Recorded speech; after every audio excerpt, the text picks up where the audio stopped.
Interlocutory order क्या होता है? ऑर्डर 39 रूल 6 से 10 के बीच में बताया गया है। इंटरलोकेटरी का मतलब होता है कि जब भी दो पक्षों के बीच में या दो पार्टीज के बीच में किसी भी सिविल कोर्ट में कोई केस चल रहा हो, चाहे वो प्रॉपर्टी के रिलेटेड हो या मनी के रिलेटेड हो, ठीक है।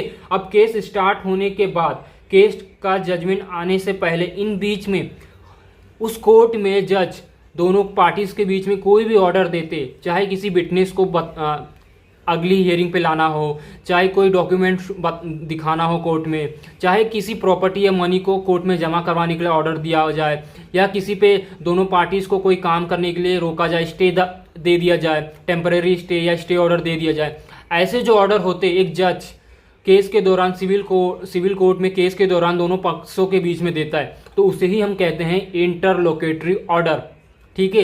अब जो जज ऑर्डर देता है वो छोटा भी ऑर्डर हो सकता है, छोटा ऑर्डर, बड़ा ऑर्डर, कोई भी ऑर्डर हो केस के दौरान, केस स्टार्ट होने के बाद और जजमेंट आने से पहले, इसके बीच में जो भी ऑर्डर कोर्ट देता है दोनों पक्षों के बीच में, उसे हम कहते हैं इंटरलोकेटरी ऑर्डर, ठीक है। एग्जांपल देते हैं, अनुज और संजू। देखो, संजू ने अनुज की एक प्रॉपर्टी कब्जा कर ली है।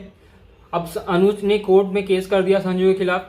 संजू इस प्रॉपर्टी को बेचने वाला, इस पे कंस्ट्रक्ट करने वाला है, कुछ घर बनाने वाला है।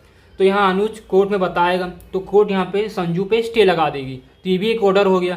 तो कोई भी ऑर्डर कोर्ट अगर देती है केस के दौरान, तो उसे हम कहते हैं इंटरलोकेटरी ऑर्डर।